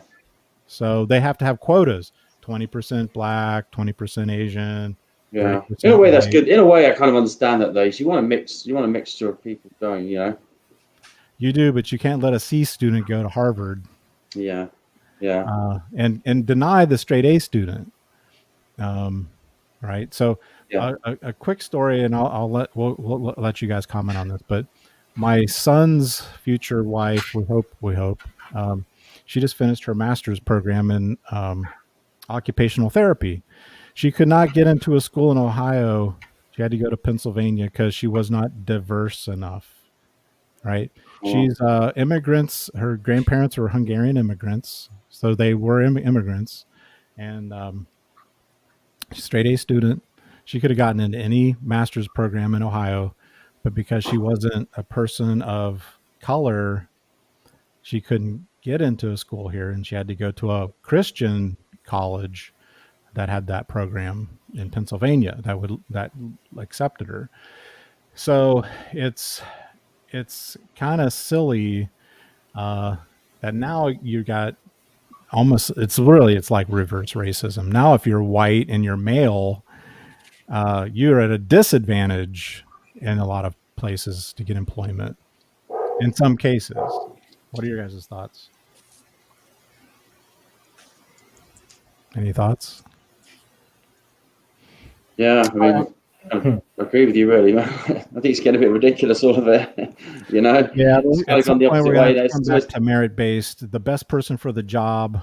And we got to be looking at, okay, we have to have a culture in the black community, the Hispanic community, and even the white community, because some of the people that live in our little town do not value education. their big goal in life is who's going to be the football star this year at Ohio State University, right? That's their focus in life. So I think, we start holding up high standards for everyone, right? Everyone has higher standards for themselves. Equally. Equally, correct. And Kind of sounds like equality. yes. Yeah. That's Look what at Ben. that's what I mean. Here's Isn't a that funny? perfect example. Isn't that Ben funny Carson. how those things, how they sound? Yeah. Ben Carson. Love Ben Carson. A brain surgeon. Oh yeah, He yeah. was in trouble in school. His mom made him read. Single mom. Slums of Detroit. On public assistance. Mom worked 2 jobs. She would make both of her sons read, and he has started getting better grades, and he became a brain surgeon. And you know what? Ben Carson's brother is a rocket scientist.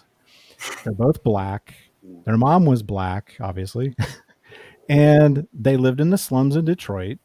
And it goes to show you that, yes, they can be smart. Anyone can be smart if they come from the right farm field, the right cultivation, right where that's being valued in the home, and the kids being supported and encouraged. You need good schooling as well. Good schools need to be there as well. Right, and our schools suck over here. I remember Stug was when I first ran into him on YouTube. He was majoring in, I believe, history. And you were like, the crap that they're teaching us. I'm like, I don't want to be told what to. Dude, it's like propaganda. It's not actual facts, right? Yeah. So, well, I just, I want to teach what I think is valuable to the kids, and teach and everything, and it just started to kind of turn downhill when I got into college, working on that, and so I just basically said, yep, I'm not going to do it. Right. I'm going to do something else. Do you guys have to teach a national? Is there a national syllabus for like history in the US? Is that a way of like you have to teach certain things, or does the schools get to decide it? No, the schools get to decide it, and it's kind of the states, and it kind of goes back to the Civil War. Hey, It's how we did that. Yeah, it goes back to the Civil War and states' rights, and states can govern how their schools should be taught and everything. It just kind of goes down. And there's not really a national thing, a big national thing that tells how schools how they should be. But plug in a little bit of the American Civil War here. I will be going to Gettysburg for a week at the end of June. So, nice. And I'll be videotaping and documenting all of it on my channel, all that stuff. And I plan on going to Antietam and Chancellorsville and Spotsylvania, Appomattox Courthouse and stuff like that. And we might go to the Smithsonian's and stuff like that and see all that, me and my wife. So anyway, yeah. That sounds good, man. Sounds really good. So look forward to that. That's coming very soon. Awesome, very soon. Awesome. So I look forward to that. Now we'll finish the show. I'll get off of my podium here. And we're going to take a final question from Simon. This is a really good question. It's obviously we don't have an exact answer. Hi, everyone. So if the war had not happened, how long would slavery have lasted in the USA? You talk to old timers back in the day. They said it was dying out. Definitely. Slave owners were already freeing their slaves. And that answers the question right there. In the question itself, how long would it last? Right. Would it continue? Everybody else had, the UK and everything. Everybody else had gone away with it. France, right. And I think France had it. I think it kind of falls under the category of like the lost cause myth that straight away they're like, oh well, it was dying out anyway. So Yeah. I think I think it was, but I don't think within it was dying out 50 in the years. next couple of years. Or I if think not, it would have gone on 30 years. That's still a long time. So yeah.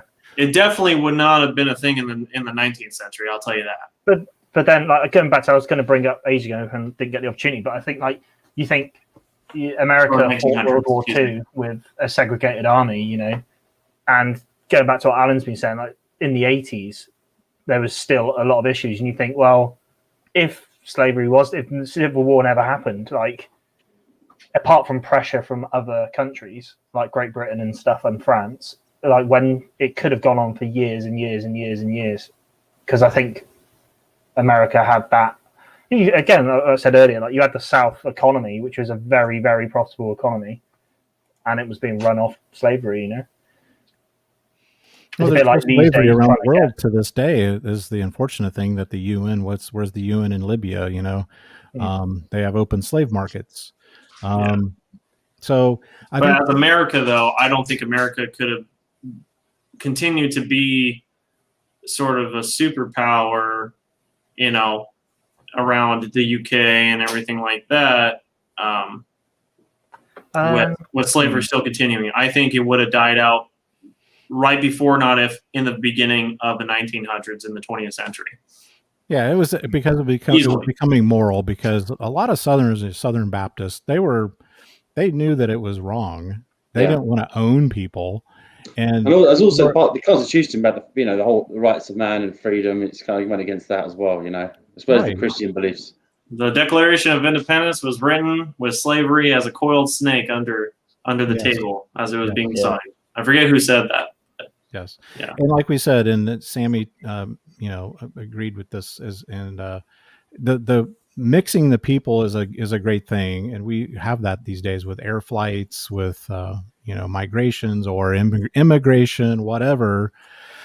We start realizing, like, a lot of my customers, are all stripes, mixed couples, gay couples. I could care less, right?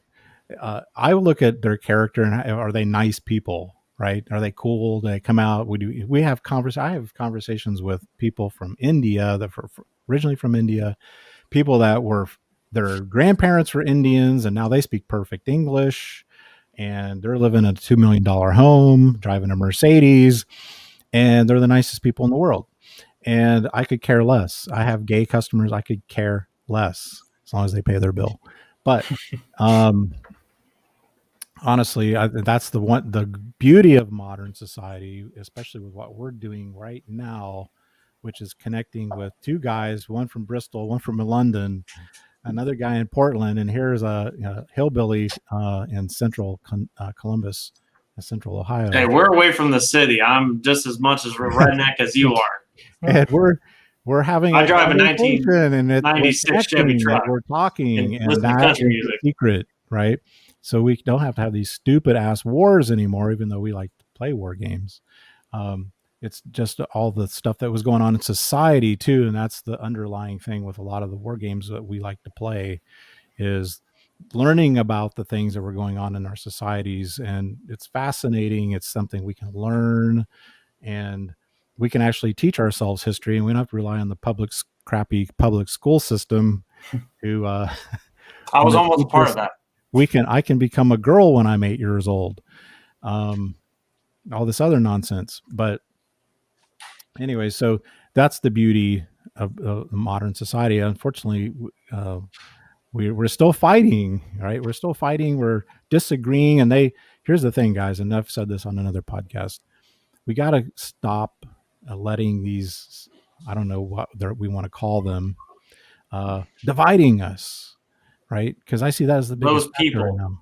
But Robert E. Lee always said those people across the way. Yes. And we got to stop those people over there. We have so much more in common than we have uncommon. So we are all just trying to live and be happy.